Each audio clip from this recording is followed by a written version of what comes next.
The smell hit me first, yeast and butter mingling with something darker, richer. Chocolate, maybe, or caramel burning at the edges. I pushed open the glass door of Marcello's bakery, and the little bell above chimed, a sound so ordinary it almost made me forget the weight pressing against my chest. Almost. "Mama, look!" Danny's voice pierced through my fog, high and excited. His small hand tugged at mine, sticky from the lollipop the pharmacy clerk had given him 10 minutes ago. "They have the dinosaur cookies." I forced my lips into something resembling a smile, the kind I'd perfected over 6 years of pretending everything was fine. The bakery was warm, almost stifling after the bite of November wind outside. My coat, secondhand, the lining torn at the left shoulder, suddenly felt too thin and too heavy all at once. "We'll see, baby," I murmured, knowing we couldn't afford dinosaur cookies, knowing we were here for the day-old bread bin in the back corner, the one Mrs. Marcello saved for customers like me. Customers who counted pennies, customers who wore shame like a second skin. Danny pressed his face against the display case, leaving a small cloud of breath on the glass. He was 5 now, with my dark hair and his father's eyes, those storm-gray eyes that still haunted my dreams. I looked away quickly, focusing instead on the white tiles beneath my worn sneakers. One was cracked, a thin line running through it like a scar. The bakery wasn't crowded, a few tables scattered near the window, most empty. An elderly couple in the corner, sharing a croissant. A woman with a laptop, typing furiously. Normal. Safe. Ordinary. I didn't notice him at first. My attention was on Danny, on keeping him from touching everything, on calculating how many meals I could stretch from $10. The fluorescent case lights made everything look too bright, too exposed. I felt like an insect under a microscope. Visible, vulnerable, specimen. Then the air changed. It was subtle, like the moment before lightning strikes. The hairs on my arms stood up beneath my threadbare sweater. Someone was looking at me, not casual looking, the kind that burns through clothing and skin, straight to bone. I turned slowly, instinctively placing my body between Danny and whoever it was. The back corner booth. My heart stopped. He sat in shadow, deliberately positioned so the overhead light didn't reach him fully. But I could see enough. The sharp line of his jaw, the dark suit that probably cost more than 6 months of my rent. The way he held his espresso cup, still, controlled, like everything about him was a weapon waiting to be deployed. 6 years. 6 years since I'd run, pregnant and terrified, with nothing but a backpack and the clothes I wore. 6 years since I'd changed my name, my hair color, my entire existence. 6 years of looking over my shoulder, jumping at shadows, teaching myself to be invisible. And here he was, Dante Ferretti, my ex-husband, father of my child, one of the most dangerous men on the eastern seaboard. His eyes, those impossibly gray eyes that Danny had inherited, locked onto mine. I watched his hand tighten around the espresso cup, the only sign of emotion in an otherwise perfectly controlled face. Behind him, I could make out the shape of at least 2 men, his security. Of course. Dante never went anywhere alone. The rational part of my brain screamed at me to run. Grab Danny and run. But my legs had turned to water, my feet rooted to the cracked tile floor. "Mama?" Danny tugged my hand again, oblivious. "Can we get the bread?" "I'm hungry." Dante's eyes shifted, dropped, landed on Danny. I watched something flicker across his face. Confusion first, then recognition, then something else entirely, something that made my blood run cold and hot simultaneously. His lips parted slightly, and even from 15 feet away, I could see his chest rise with a sharp intake of breath. He'd seen the eyes, his eyes, staring back at him from a small face he'd never known existed. Time crystallized. The elderly couple kept eating, the laptop woman kept typing, Mrs. Marcello hummed behind the counter, arranging cannolis. The world continued spinning while mine shattered into 1,000 irreparable pieces. Dante stood.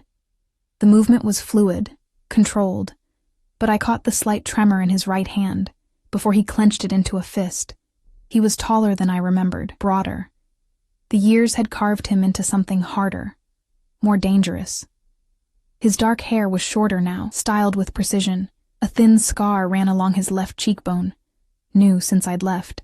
One of his security men moved forward, but Dante raised a hand. Stop. The gesture was minimal, but the man froze instantly, melting back into the shadows. Bella. My old name. The one I'd buried. His voice was exactly as I remembered. Low, rough, with that slight Italian accent that thickened when he was angry or aroused. I shoved that thought away, hard. Danny pressed closer to my leg, finally sensing something wrong, his small hand fisted in my coat. I think you have me confused with someone else, I said, and hated how my voice shook, how transparent the lie was. Dante took a step forward, then another. Each footfall deliberate, measured, a predator closing distance. Behind him, his men shifted. Too near the door now, I noticed. When had they moved? How had I missed them securing the exits? 6 years, Isabella, my real name. God, hearing it in his mouth felt like a brand. 6 years, and you give me that lie? He was close enough now that I could smell him. Sandalwood and something sharper, gunpowder maybe, or the particular scent of violence that clung to men like him. My body remembered that smell. Responded to it in ways I desperately wanted to deny. Please. The word came out broken. Please, just let us go. His eyes hadn't left Danny. My son had tucked himself partially behind me now, peeking out with those mirror image gray eyes. Curious, despite his fear. How old? Dante asked, but he already knew. I could see him calculating, counting backward. I said nothing. Isabella. Sharper now. A command. How old is he? 5. Danny answered for me, his voice small but clear. I'm 5.5, actually. My birthday was in June. I felt Dante's control slip, watched the mask crack just enough to show the fury beneath. His jaw clenched so hard I heard his teeth grind. When he spoke again, his voice was dangerously soft. A son. Not a question. An accusation. You were pregnant when you left. Mrs. Marcello had stopped humming. The laptop woman's fingers had gone still on the keys. The elderly couple was staring now, sensing drama or danger or both. I needed to move, needed to grab Danny and run and never stop running, but Dante was too close, and his men were at the door, and I was so tired of running. We should go, I whispered, but even I knew it was hopeless. Dante's hand shot out, not touching me but caging me, palm flat against the wall beside my head. He leaned in, and I was drowning in that smell, in the heat of him, in 6 years of fear and longing and rage all tangled together. You kept my son from me. Each word was a bullet. You ran. You hid. You made me believe you were dead. You made me afraid to be alive. I shot back, finding some fragment of spine. What did you expect me to do? His free hand lifted, and I flinched instinctively, but he didn't strike. Instead, his fingers brushed my cheek, so gentle it hurt worse than a blow. His thumb traced the dark circle under my eye, the evidence of too many sleepless nights. I expected you to trust me. His voice had gone rough, raw. I expected you to be my wife. I was never your wife, I said bitterly. I was your possession. Something dangerous flashed in his eyes. Yes, he agreed, and the honesty of it stole my breath. Mine. Always mine. Did you really think I'd let you go? Danny whimpered, and the sound snapped something in me. I shoved at Dante's chest, useless, like pushing a wall. But it made my point. You're scaring him. Dante's eyes dropped to Danny again, and I watched him visibly force himself to step back, to give us space, but his hands were shaking now, fine tremors running through powerful fingers. What's his name? A different tone. Softer. Dangerous in a new way. Danny. I pulled my son against me, wrapping my arms around his small body. Daniel. After your father. Dante's voice held something I couldn't identify. You gave him your father's name. Before I could respond, the bell above the door chimed. A man entered. Expensive suit, cold eyes, moving with the particular grace of professional violence. He headed straight for Dante, leaning close to whisper something. I watched Dante's expression harden, watched him glance at the window, at something or someone outside. When he looked back at me, his face had transformed into the mask I remembered. The Don, the boss, the man who controlled empires built on blood and fear. We're leaving. Not a request. He gestured to his men. Secure the car. Clear the street. We're not going anywhere with you, I said, hating how weak I sounded. Dante's smile was sharp enough to draw blood. Isabella, my love, my wife who ran away with my child. He stepped close again, his hand curling around my jaw, possessive, claiming, you have two choices. Come with me now, willingly, and we'll discuss this like civilized people, or I carry you both out of here and we discuss it my way. That's kidnapping. That's family. His grip tightened fractionally. That's my son you've been hiding. That's my blood running through his veins. Did you really think I wouldn't move heaven and hell to get him back? To get you back? The way he said you made my skin prickle, like I was the prize, like Danny was secondary. Mama? Danny's voice was scared now, really scared. I looked down at my son, this beautiful, innocent child who knew nothing of his father's world, who I'd worked so hard to protect from violence and darkness and the weight of a family name that drowned more men than it saved.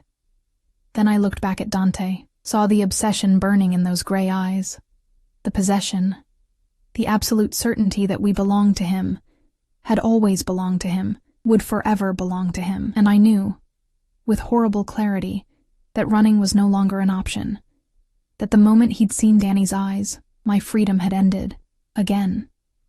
If I come, I said slowly, you swear he stays safe, you swear you won't let your world touch him. Dante's expression shifted, surprise, maybe that I was negotiating. He's my son. I would die before I let anything harm him. Your world harms everything it touches. Then I'll change my world, said with such conviction I almost believed him. Almost. His hand moved from my jaw to the back of my neck, fingers tangling in my hair the way they used to. The gesture was intimate, possessive, terrifyingly familiar. Come home, Isabella. You've been cold and hungry and scared for 6 years. Let me fix it. Let me take care of you both. His voice dropped to a whisper only I could hear. Let me show you what you've been missing. Before I could answer, his phone buzzed. He glanced at it, and his face went deadly. We need to move, now. He looked at one of his men. Marco, bring the car to the back. Clear the... The window exploded. Glass rained down like deadly snow. I felt Dante's body slam into mine, driving me backward as the sound of the explosion registered. Sharp, brutal, real. We hit the floor hard, his weight crushing me, protective and suffocating all at once. Danny! I screamed, but the sound was swallowed by chaos. Gunfire. Actual gunfire. The sharp crack, crack, crack of bullets tearing through the bakery. I heard Mrs. Martello shrieking, the laptop woman sobbing, the shattering of more glass. Dante's men were returning fire, their weapons appearing from nowhere. And suddenly, the cozy neighborhood bakery had transformed into a war zone. Stay down, Dante growled against my ear. His hand pressed my head into his chest, the other reaching for something at his back. A gun. Of course he had a gun. My son. Where's my son? I thrashed beneath him, panic obliterating rational thought. Marco has him. Behind the counter. Safe. His voice was utterly calm, like this was normal. Like our child wasn't cowering in a bakery while bullets flew overhead. Another explosion, closer this time. The front door blew inward, smoke billowing through the opening. I couldn't see anything, just shapes moving through the haze. The acrid smell of gunpowder burning my throat, making me cough. Dante shifted, rising to his knees while keeping me pinned with one arm. I heard him fire. Once, twice, 3 times. Methodical. Precise. Somewhere in the smoke, someone screamed. East exit now! He barked at his men. Then, to me, can you run? I nodded, though I wasn't sure my legs would hold me. He hauled me up with one hand, the other keeping his weapon trained on the smoke-filled entrance. Through the chaos, I could see Marco, the man who'd whispered to Dante earlier, crouched behind the counter with Danny clutched against his chest. My son's face was buried in the stranger's suit jacket, his small body shaking. "Cover!" Dante shouted, and suddenly we were moving. He pulled me through the bakery, navigating the destruction with the ease of someone who'd done this 1,000 times. We vaulted over an overturned table, glass crunching under our feet. Behind us, I heard more gunfire, more shouting in Italian, sharp, angry commands I couldn't understand. Marco was already at the back door, Danny still in his arms. Another of Dante's men, I hadn't even seen where he came from, kicked the door open, weapon drawn, checking the alley beyond. Clear. We burst into the cold November afternoon. The alley was narrow, dingy, smelling of rotting garbage and motor oil. A black SUV sat running, back door already open. The windows were tinted so dark they looked like pools of oil. "Get in," Dante commanded, practically throwing me toward the vehicle.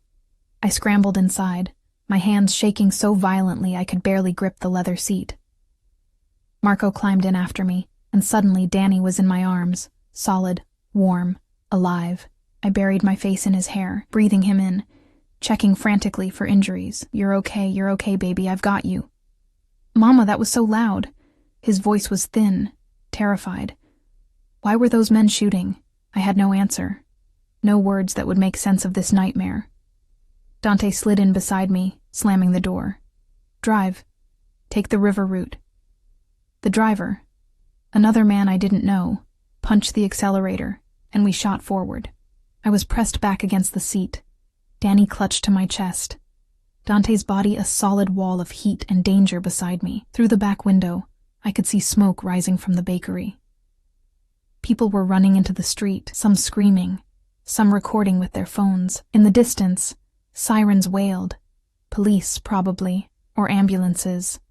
Too late. Always too late. "What the hell was that?" I demanded, my voice shrill with adrenaline and terror. Who were those people? Dante didn't look at me. His eyes were fixed on his phone, fingers moving rapidly across the screen. Enemies. They've been watching me for weeks, waiting for an opening. An opening? An opening for what? Murder? In a goddamn bakery? Isabella. His tone held warning. Not now. Not now. I was shaking, rage and fear mixing into something explosive. You brought this into our lives. They were already in your life. He finally looked at me, and the intensity in his eyes made me forget how to breathe. The moment you became mine, the moment you carried my child, you became a target. Running didn't change that. Hiding didn't change that. It just made you vulnerable. I wanted to scream. Wanted to hit him. Wanted to grab Danny and throw myself from the moving vehicle. Consequences be damned. Instead, I held my son tighter and watched the city blur past the windows. We drove for 20 minutes, weaving through streets I didn't recognize. The SUV's interior was immaculate. All leather and dark wood, smelling of expensive cologne and gun oil. Danny had gone quiet against my chest, his breathing evening out. Shock, probably, or exhaustion. I pressed my lips to the top of his head and tried not to fall apart. Eventually, we turned onto a private drive. Trees lined both sides, tall, dense, deliberately positioned to hide whatever lay beyond. The SUV slowed as we approached a gate. Iron, at least 12 feet high, with security cameras mounted at intervals. The gate swung open without us stopping. We rolled through, and I caught glimpses of men positioned in the shadows. Guards. Armed guards protecting whatever fortress Dante had built. The house, if you could call it that, appeared gradually through the trees. It was massive, all stone and glass. Modern lines mixed with old-world architecture. 3 stories at least, sprawling across manicured grounds that probably cost more to maintain than I earned in a year. My chest tightened. This was his world. Power. Wealth. Violence wrapped in Italian marble and expensive taste. The SUV stopped beneath a covered entrance. Dante was out before the engine died, pulling open my door, reaching for Danny. "I'll carry him," he said. And it wasn't a request. I hesitated, every instinct screaming not to let my son go. But Danny was heavy in my arms, and I was shaking with exhaustion, and Dante's hands were already sliding beneath my boy's small body. Danny stirred as Dante lifted him. Those gray eyes, identical to his father's, blinking open with confusion. "Mama?" "I'm right here, baby." I scrambled out of the SUV, staying close. Dante held Danny with surprising gentleness, supporting his head, adjusting his grip when Danny's legs dangled awkwardly. For just a moment, watching them together, my son and the man I'd fled, something in my chest cracked. They looked right together, undeniably connected. Same eyes, same stubborn set to the jaw, same way of tilting their heads when confused. "Come," Dante said quietly, and walked toward the entrance. I followed because there was no other choice. Inside, the house was even more overwhelming. The foyer alone was larger than my entire apartment.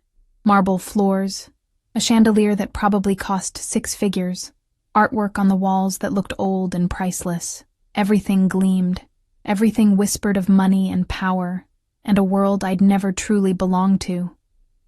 A woman appeared, older, Mediterranean features, dressed in a simple black dress. She looked at Dante with the kind of deference that comes from long service. "Mr. Ferretti, thank God you're safe. I've prepared the East Wing as you requested." "Thank you, Maria." Dante's voice had shifted again, taking on that commanding tone that made people move. "Have the doctor come immediately. I want them both checked." "We don't need a doctor," I protested. He finally looked at me, and the expression on his face silenced my objection. "You have glass in your hair, Isabella. Blood on your sleeve. You think I won't have you examined?" I glanced down. He was right. My coat sleeve was torn, a shallow cut running along my forearm. I hadn't even felt it happen. "Maria will show you to your rooms," Dante continued. "Shower. Change. The doctor will see you within the hour, then we eat." "Rooms?" I echoed. "Dante, we can't stay here." "You can. You will." He shifted Danny in his arms, and my son, exhausted, confused, overwhelmed, had let his head drop against his father's shoulder.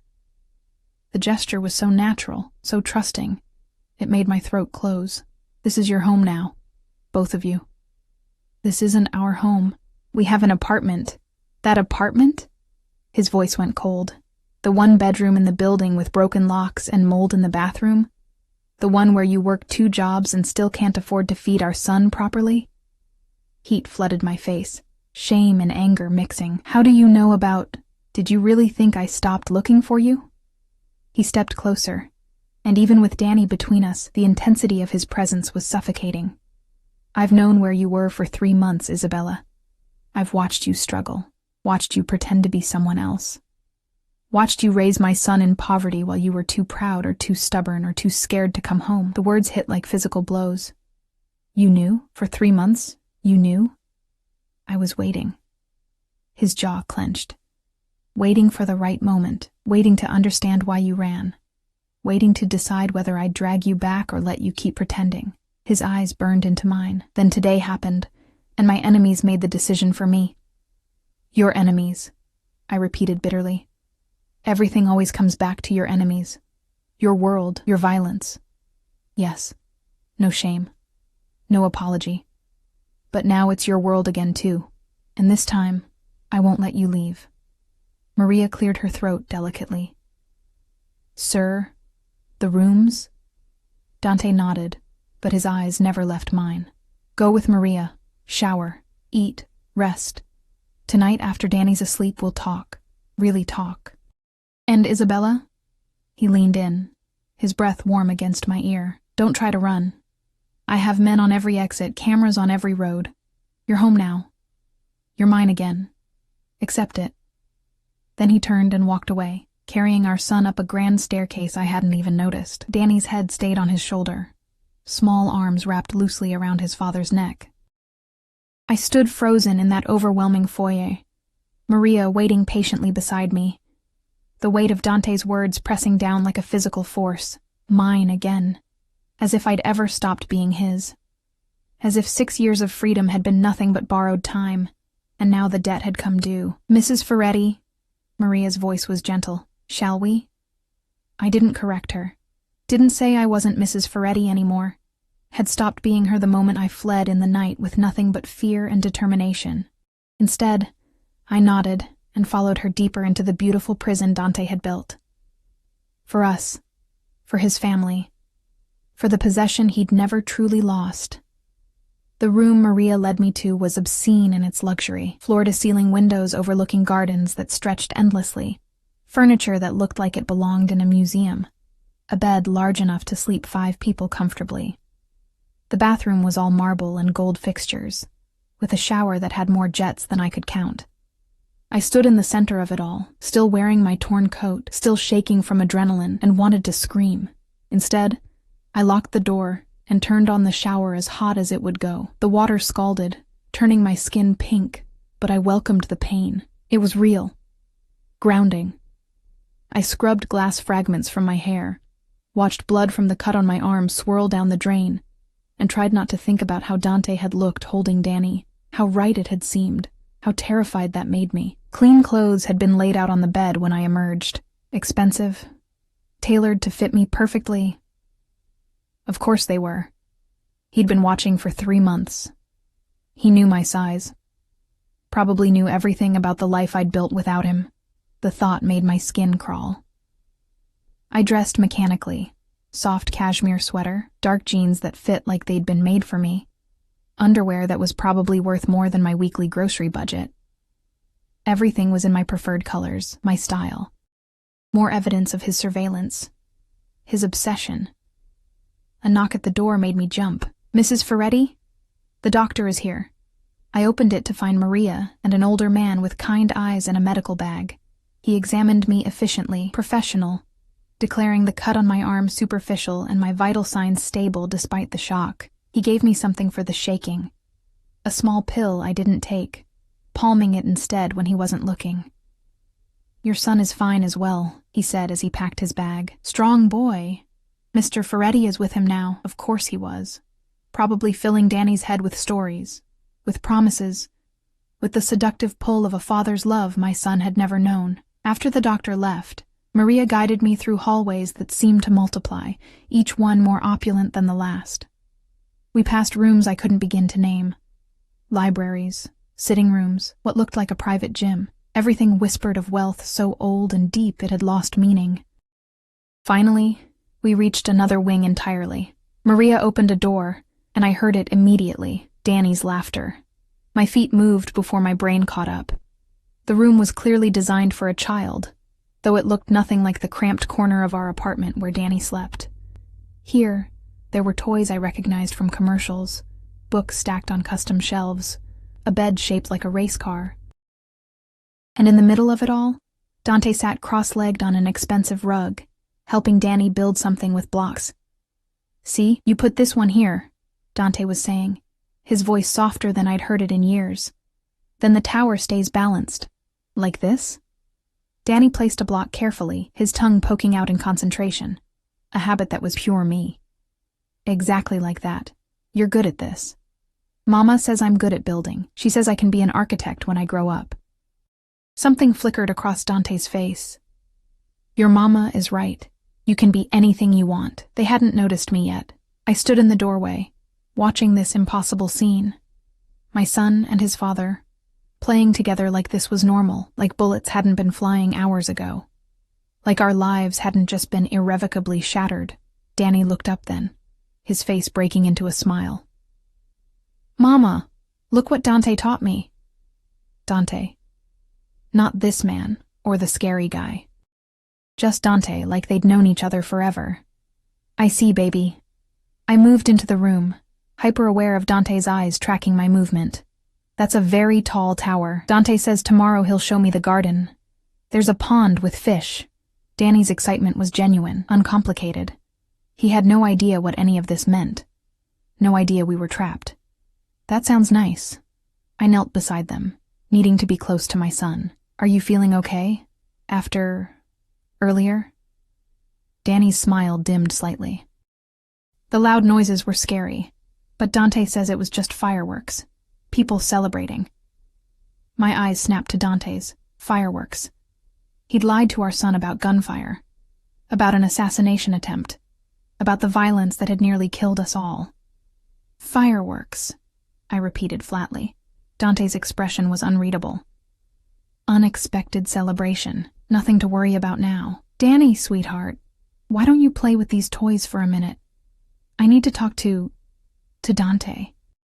My son nodded, already distracted by a remote-controlled car he'd discovered. I stood, jerking my head toward the door. Dante rose with that fluid grace that reminded me he was dangerous, following me into the hallway. The moment the door closed, I rounded on him. Fireworks? You told him it was fireworks? What would you have me say? His voice was level, controlled. That his father's enemies tried to murder us in a bakery? That he'll never be safe because of who I am? He's 5 years old, Isabella. Exactly. He's 5, and you've already dragged him into your nightmare, our nightmare.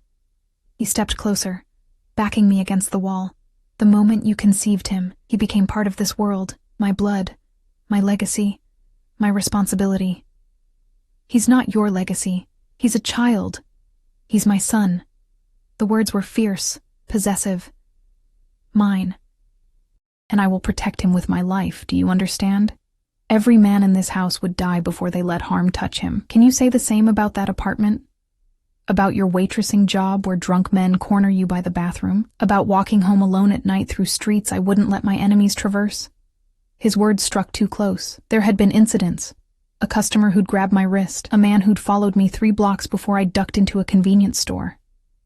Small violences I'd accepted as the price of freedom. At least there I was free, I whispered. Free? He laughed. But there was no humor in it. You were barely surviving, working yourself to exhaustion, feeding our son pasta 3 nights a week because you couldn't afford more. That's not freedom, Isabella. That's suffering. And you chose it over me. I chose it over being your prisoner.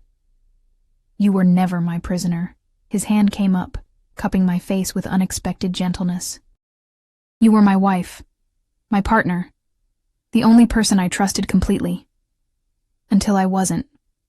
The old wound opened fresh. Until I became just another possession you locked away. Pain flashed across his features. Is that what you think? That I didn't love you? I think you loved owning me. My voice cracked. There's a difference. He was silent for a long moment, his thumb tracing my cheekbone. When he spoke again, his voice was raw. After you left, I tore this city apart looking for you. I called in every favor, threatened every contact, put a price on information so high that men sold their own mothers for a chance at it. For 6 months I barely slept, barely ate. I became a ghost of myself because you were gone. Dante, when I finally accepted you might be dead, something in me died too. I became harder, crueler. My enemies learned to fear me in new ways because I had nothing left to lose. His forehead pressed against mine. Then 3 months ago I saw you, walking out of that grocery store with Danny, laughing at something he'd said. And I felt alive again, whole again. Like I could finally breathe. Tears burned my eyes. You should have let me go. Never. The word was absolute. I would burn this entire world down before I let you go again. That's not love. That's obsession. Yes. He didn't even try to deny it. I'm obsessed with you. I was obsessed with you the moment I met you. Some waitress who spilled coffee on my suit and apologized with fire in her eyes instead of fear. I was obsessed when I married you.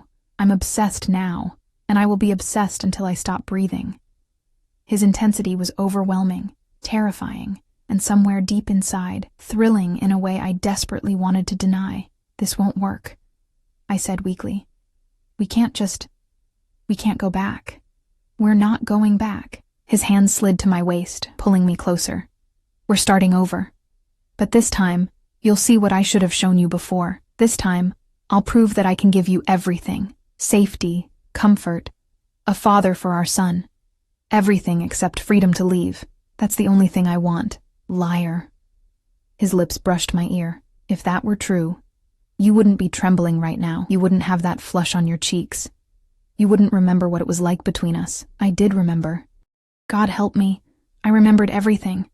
The passion that had consumed us both. The way he'd made me feel desired, protected, cherished. Right up until I'd felt suffocated instead. Danny needs stability. I tried, grasping for any argument. Not this chaos. Danny needs his father. He needs a home where he's safe, where his mother isn't exhausted, where he can have dinosaur cookies whenever he wants them. Dante pulled back just enough to meet my eyes. Stay. Give me a chance to prove I can be what you both need. And if I refuse? His smile was sad. Then I keep you here anyway, but I'd rather you chose us. A sound from Danny's room, something falling, followed by his little voice calling, "I'm okay," broke the tension. I moved to check on him, but Dante's hand on my arm stopped me. There's something else you need to know. His expression had shifted, becoming more guarded. The attack today wasn't random. They targeted me because of a shipment, weapons that went missing 3 months ago. The same weapons your friend Marco stole before he disappeared. My blood went cold. Marco didn't steal anything. Isabella. His voice was gentle but firm. Marco worked for me. He stole 50 military-grade weapons and sold them to my enemies, then he vanished. His wife, your friend Sarah, came to me, begging for mercy, claiming she knew nothing. Sarah. Sweet, pregnant Sarah, who'd helped me find an apartment, who'd watched Danny when I worked double shifts, who'd disappeared 2 weeks ago without a word. Where is she? I demanded. What did you do to her? Nothing. I gave her money and told her to run. She was innocent. I could see that. But Marco. His jaw tightened. Marco betrayed me, and betrayal in my world has only one consequence. You killed him. I did what had to be done. No remorse. No apology. Just cold fact. I felt sick. Sarah had lost her husband. Her baby would grow up without a father. All because of this world, this violence that touched everything like acid. This is why I ran, I whispered. This is why I took Danny and never looked back. Because this is what you are, what you do. Yes. He didn't flinch from the accusation. This is what I am, and you knew that when you married me. The difference is, now I'm willing to shield you from it. Keep you separate. Let you and Danny live without seeing the darkness. We're already drowning in it. No. His grip tightened. You're protected by it. Every man who might have hurt you, every threat that might have touched our son, I eliminated them before you even knew they existed. That apartment you lived in, I bought the building. Your landlord worked for me. The grocery store, the pharmacy, even the school Danny was supposed to start next year. All mine, all watching, all keeping you safe while you played at independence. The revelation staggered me. Nothing had been real. My freedom, my choices, my life, all of it had been an illusion. A stage set Dante had constructed and controlled from the shadows. You're a monster. I breathed. Yes, he agreed simply. But I'm your monster, and I'm done letting you pretend otherwise. He kissed me then. Hard, possessive, claiming.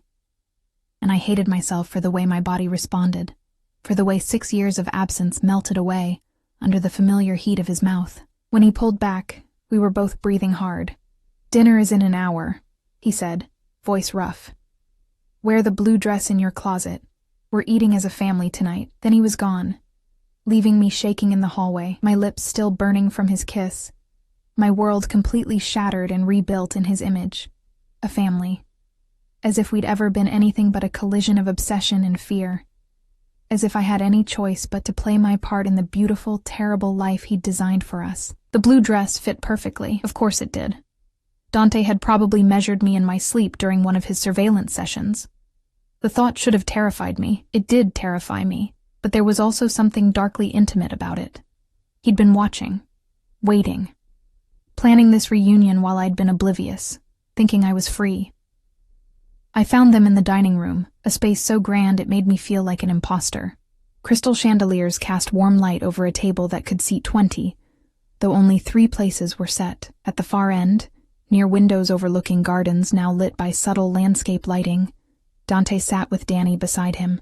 My son was laughing at something, his face animated in a way I hadn't seen in months. He looked happy, comfortable, like he belonged in this world of marble and money. It broke something inside me. Mama. Danny spotted me, waving enthusiastically. Come see? There's 5 forks. Dante says each one is for different food. That's wonderful, baby. I moved toward them, hyper-aware of Dante's eyes tracking every step. He'd changed too. Dark slacks, a white shirt with the sleeves rolled to his elbows, revealing forearms corded with muscle and marked with scars I didn't remember. Evidence of the violence he'd lived while I was gone. He stood as I approached, that old-world courtesy that had charmed me once, pulled out my chair, the one beside Danny, across from him. Close enough to touch if he reached across the table. Close enough that I couldn't escape his presence. "You look beautiful," he said quietly, and the sincerity in his voice made my throat tight. "Thank you." I sat, smoothing the dress over my knees. Danny immediately grabbed my hand, chattering about the fish in the pond, the toys in his room, how Dante had promised to teach him to play chess tomorrow. Like we'd be here tomorrow. Like this was our life now. Maria and another woman I didn't know brought food, course after course of Italian delicacies that smelled divine. Homemade pasta with sauce that probably took hours. Fresh bread that melted on the tongue. Vegetables roasted in herbs I couldn't name. And for Danny, chicken tenders shaped like dinosaurs. My son's eyes went wide. "You remembered." Dante smiled, genuinely smiled, and the transformation was startling. "Of course I remembered. You mentioned them earlier. These are way better than the ones at the bakery." Danny bit into one enthusiastically. "Mama, try one." I took a small bite of the dinosaur tender, and it was delicious. Nothing like the frozen ones I bought at the discount store. Everything here was better, richer, more, a constant reminder of what I couldn't provide. "How long have you been planning this?" I asked Dante, keeping my voice low so Danny wouldn't notice the edge. "The clothes, the room, the food. How long?" He took a sip of wine, deep red, probably older than me. 3 months, since the day I found you." "And the attack today? Was that planned too? Some elaborate scheme to force me back?" His expression darkened. "No, that was real. My enemies are circling Isabella. They sense weakness. They know I've been distracted. Distracted by stalking your ex-wife. Distracted by ensuring the safety of my family." He set down his glass with controlled precision. "There's a difference." Danny was oblivious to the tension, working through his dinosaurs with 5-year-old determination. I watched him, this beautiful child who'd been my entire world, and felt it shifting beneath me, felt Dante inserting himself into every corner of our lives. "Tell me about the past 6 years," Dante said suddenly. "I want to know everything." "Why?" "You already know. You've been watching. I know facts. I don't know how you felt, what you thought. Why you chose poverty over everything I could give you." I looked at him then, really looked. There were new lines around his eyes, a hardness to his jaw that hadn't been there before. The scar on his cheekbone was still pink, recent. He'd suffered too. Maybe not the same way I had, but suffered nonetheless. "I chose safety over luxury," I said finally. "I chose peace over chaos, and were you peaceful?" His eyes bore into mine. "Were you safe?" I thought about the nights I'd cried myself to sleep, exhausted and scared. The times I'd skipped meals so Danny could eat. The constant fear that Dante would find us. That his world would reach out and drag us back. I was free. "You keep saying that word like it means something." He leaned forward, elbows on the table. "But freedom without security is just a prettier name for suffering. And security without freedom is just a prettier name for a cage. Then I'll build you a cage so beautiful you'll forget it's a prison." The words hung between us, terrible and honest. Danny had finished eating, his attention now on the garden outside. "Can I go see the fish, please?" Dante nodded.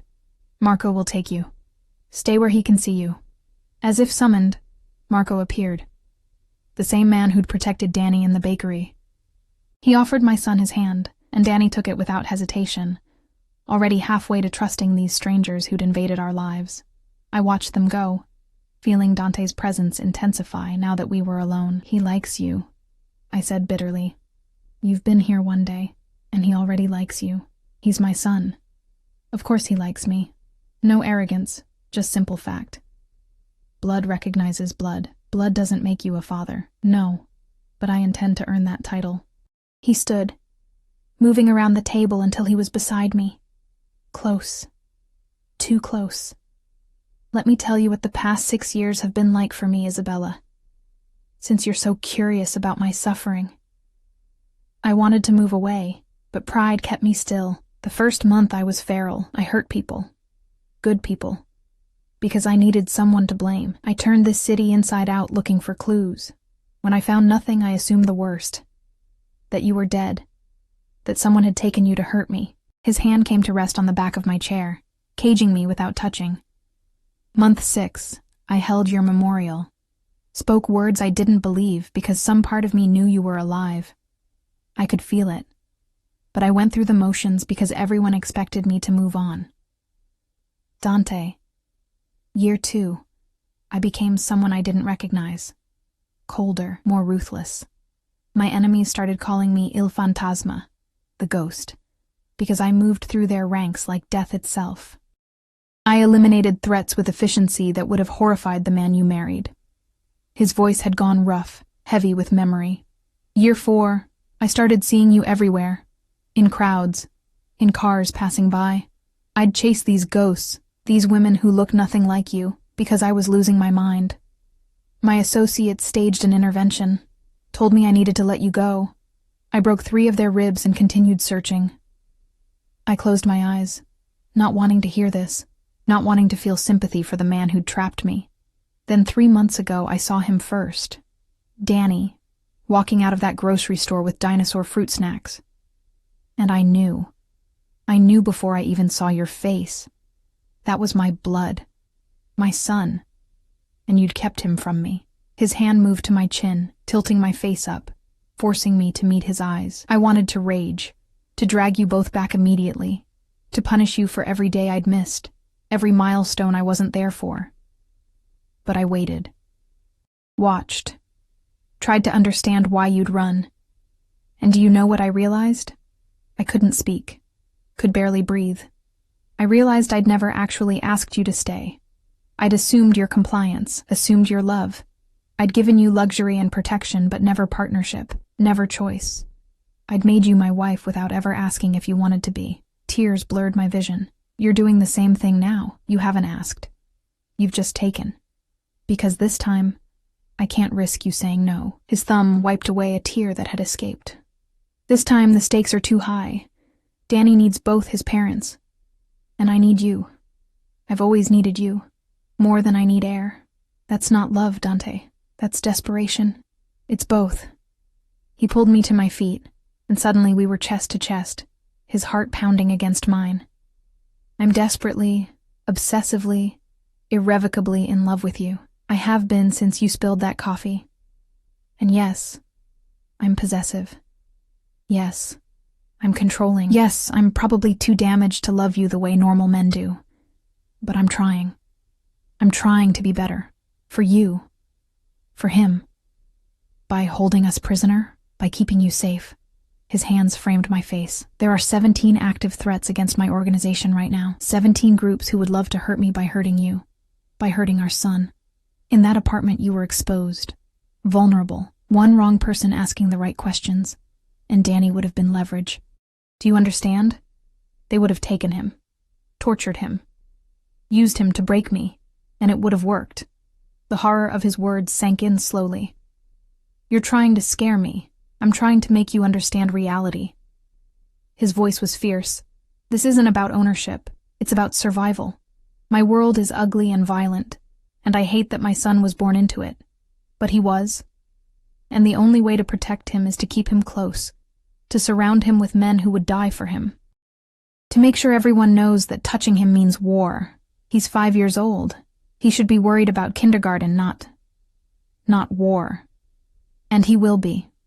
Here, he can be a child. He can play and learn and grow up without ever seeing the darkness. But out there, he gestured toward the windows. Out there, he's a target, a weakness, the son of a man with too many enemies. I wanted to argue, wanted to find holes in his logic. But deep down, I knew he was right. The attack at the bakery proved it. They'd found us. They'd tried to kill us. And if Dante hadn't been there, I hate this, I whispered. I hate that you're right. I know. He pressed his forehead to mine. I hate it too. But this is the world I built, and now we all have to live in it. Through the windows, I could see Danny crouched by the pond, Marco standing guard nearby. My son was pointing at something in the water, his mouth moving in excited chatter. He looked safe, happy, protected. Everything I'd tried so hard to give him, and failed. If I stay, I said slowly, things have to change. I'm not the girl who married you. I won't be locked away like some treasure you've collected. I don't want you locked away. His hand slid down to my waist. I want you beside me, my partner, my equal. Equal? I almost laughed. How can I be your equal when you control everything? Then tell me what you need. What would make this bearable? I pulled back, looking at him. This dangerous, obsessive man who'd destroyed my peace and rebuilt it in his image. I need to know Danny will grow up with choices, that he won't be forced into your world.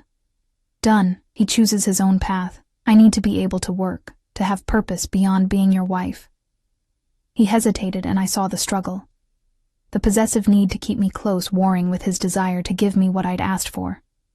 Working in the city is too dangerous, he said finally.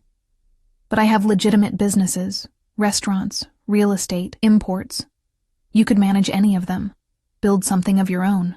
It wasn't freedom, but it was more than I'd expected, and I need you to promise that if I truly can't bear this, if it becomes too much, you'll let me go.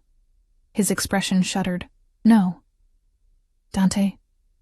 No, Isabella. His voice was absolute. I'll give you anything else, anything in my power, but I will never let you leave again. That's the one thing I can't promise. Honesty, at least. Brutal and unwavering. Then this isn't a negotiation. It's surrender. It's survival. He kissed me then, softer than before. For all of us. And maybe, if I'm very lucky, eventually it will be more. Outside, Danny's laughter carried through the glass. Pure, innocent, unaware of the bargains being struck in his name. And I realized with terrible clarity that I'd already made my choice. Not for love, not for freedom, but for him. For the safety only Dante's world could provide. I was home, in the beautiful, terrible prison I'd never truly escaped. And this time, I wouldn't run. The weeks that followed felt like learning to breathe underwater, necessary, unnatural, and occasionally suffocating. Dante kept his promises, at least the ones he'd made.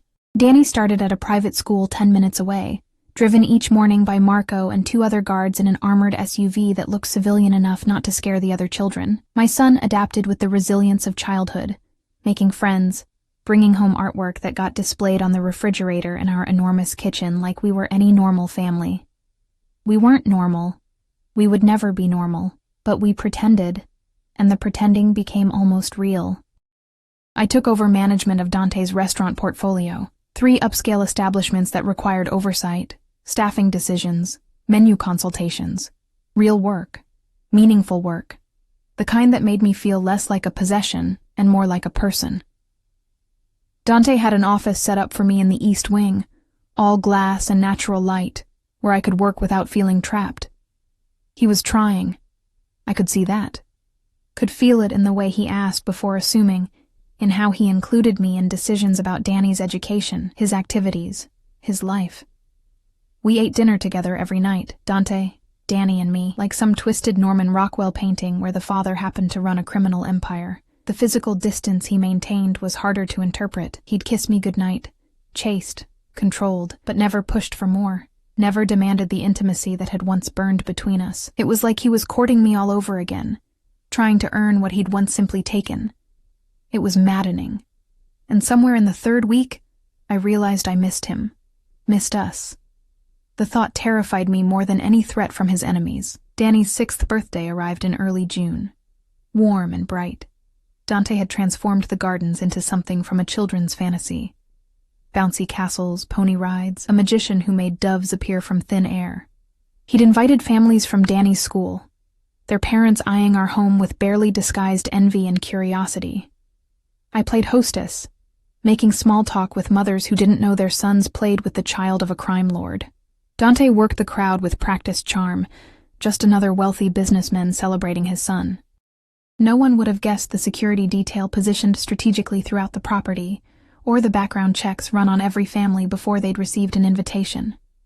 "He looks happy," Maria said quietly, appearing beside me with a tray of drinks. She'd become something like a friend over the weeks. My guide through this world. My buffer when Dante's intensity became too much. I watched Danny on the bouncy castle, shrieking with laughter as he jumped with 3 other boys. "He does," I admitted. I thought taking him from the life I built would hurt him. But he's thriving. Children need stability more than they need struggle. Maria's voice was gentle but firm. "You gave him love when you had nothing else. Now Mr. Ferretti gives him everything, including that love. Together, you're complete. We're not together. Not really." She gave me a look that said she wasn't fooled. "You live under the same roof, raise your son together. He looks at you like you hung the moon. You look at him like you're afraid to want him. That's together, Mrs. Ferretti, just complicated." Before I could respond, Dante appeared, Danny riding on his shoulders. My son's face was painted like a tiger, his hands sticky with cake frosting. "Mama! Did you see me jump? I jumped higher than everyone." "I saw, baby. You were amazing." I reached up to wipe frosting from his chin, and my hand brushed Dante's cheek. The contact was electric, his eyes darkening as they met mine. "Can I go play more?" Danny asked. "Please?" "Stay where Marco can see you," Dante said, lowering him to the ground. Danny took off running, and we were left standing close, the party swirling around us. "Thank you," I said quietly. "For this. For making his day special. He's my son. I'd give him the world." His hand found the small of my back, familiar and possessive. "I'd give you both the world. You already have." Something shifted in his expression. Have I? Or have I just built a prettier cage? The honesty startled me. "I don't know anymore. The lines are blurry. Isabella." He turned me to face him fully, oblivious to the parents watching us with interest. "I need to tell you something. There's been a development." My stomach dropped. "What kind of development?" "The men who attacked us at the bakery. I found them. All of them." His voice was calm, but I could see the violence lurking beneath. "They're no longer a threat.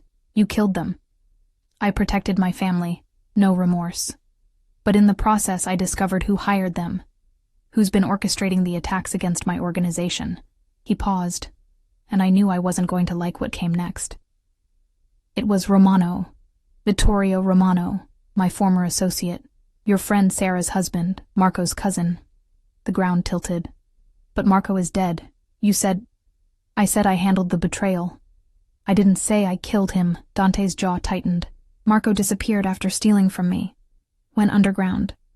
I assumed he'd run, maybe fled the country. But he's been here the entire time, working with Romano to dismantle everything I've built. Why are you telling me this? Because tomorrow I'm ending it. Romano, Marco, everyone connected to this conspiracy. And I need you to know why. Need you to understand that this isn't about power or pride. It's about eliminating the threat to our family. Our family." As if Danny and I had fully integrated into his world, his life, his violence. "You're asking for permission." "No." His thumb traced my jaw. "I'm asking for understanding. There's a difference." I looked past him, at Danny playing in the garden, at the normal suburban families celebrating my son's birthday, at the beautiful illusion we'd constructed, and I realized that Dante was right. I did understand. Hated it, but understood it. "Will you be safe?" The question escaped before I could stop it. His smile was slight but genuine. "Worried about me, Isabella? Worried about Danny losing his father right after finding him. Liar." He leaned close, his breath warm against my ear. "You're worried about me. About us. Admit it." I pushed him back, heat flooding my cheeks. "Don't confuse concern with forgiveness. I'll take what I can get." He pressed a kiss to my forehead, tender, claiming, "Wait up for me tomorrow night. When I come home, we need to talk. Really talk." "About what?" "About where we go from here. About whether this is still a cage or if it's become something else." His eyes held mine. About whether you're ready to stop running from what's between us. He left before I could respond, disappearing into the house with 2 of his men. Business, probably. The kind I didn't ask about. The kind that kept us safe and made me complicit. The party continued. Danny blew out his candles, making a wish I hoped had nothing to do with the violence lurking at the edges of his perfect day. Parents departed with goodie bags and thank yous, and gradually, the house settled into evening quiet. I put Danny to bed in his race car bed, reading him 3 stories and lying beside him until his breathing evened out. His hand clutched mine even in sleep, and I marveled at how quickly he'd accepted this new life. How resilient children were. How forgiving. When I finally extracted myself, heading toward my own room, I found Dante in the hallway, just standing there, tie loosened, looking exhausted and dangerous, and entirely too compelling. Couldn't sleep? I asked. Didn't try. He pushed off the wall, moving toward me. Been thinking about tomorrow, about what comes after, and what does come after. That depends on you. He stopped inches away. I can keep living in this half-state, where you're here but not really mine, where we're partners in parenting but strangers in everything else, or, his hand came up, fingers threading through my hair, or you let me back in, really in. Let me prove that this, us, can be more than obligation and fear. My heart hammered. Dante, I don't know if I can. Don't decide now. His thumb traced my lower lip. Tomorrow, after I've handled Romano, after the last threat to our family is eliminated, then decide. Decide if you want this marriage to be real again. If you want me the way I've never stopped wanting you. The want in his eyes was overwhelming. 6 years of denial, of distance, of desperate obsession, all focused on me. What if I can't forgive you? I whispered. What if I can't forget what you are? Then I'll spend the rest of my life earning your forgiveness, proving I can be the man you need. He kissed me then, slow and deep, pouring years of longing into the contact. When he pulled back, we were both shaking. But I think you've already started forgiving me. I think that scares you more than anything I've actually done. He was right. God help me, he was right. Go, I said, my voice unsteady. Do what you need to do. End this. Come home safe. Will you wait up for me? I should have said no. Should have maintained the distance I'd fought so hard to keep. Instead, I nodded. His smile was devastating. Then I'll have something to fight for. He left before dawn. I heard the SUVs depart, felt the house settle into tense waiting. Maria tried to keep Danny and me distracted. Cooking lessons, garden time, movies in the home theater. But the day dragged endlessly, each hour heavier than the last. Dinner came and went. Danny fell asleep on the couch during his movie, and I carried him to bed, marveling at how much heavier he'd gotten in just a few weeks. Better food, consistent meals, childhood finally allowed to flourish. 10 o'clock, 11, midnight. I paced the library, unable to settle. What was taking so long? Had something gone wrong? Was Dante hurt? Dead? The thought sent ice through my veins, sharp, terrifying. At 1:15 I heard vehicles approaching, doors slamming, low voices in Italian. I ran to the entrance, Maria appearing from nowhere to stand beside me. Dante walked through the door alone. His suit was torn, blood spattering the white shirt, but he was walking. Alive. Whole. Our eyes met across the foyer. It's done, he said simply. Romano, Marco, all of them. It's over. I crossed to him without thinking, my hands framing his face, checking for injuries. You're hurt. Not my blood. His hands covered mine. Well, mostly not my blood. You need a doctor. I need you. He pulled me against him and I felt him trembling. I need to hold you and remember why I do this. Why I become a monster. Because you and Danny are worth any amount of blood. I should have been horrified. Should have pushed him away. Instead, I held him tighter. I was terrified, I admitted against his chest. All day I was terrified you wouldn't come back. Isabella? He tilted my face up. I will always come back to you. Always. Death itself couldn't keep me away. That's not comforting. It's honest. His kiss was desperate, tasting of violence and relief. Now tell me you're ready to stop fighting this. Stop pretending you don't feel it too. I looked at him.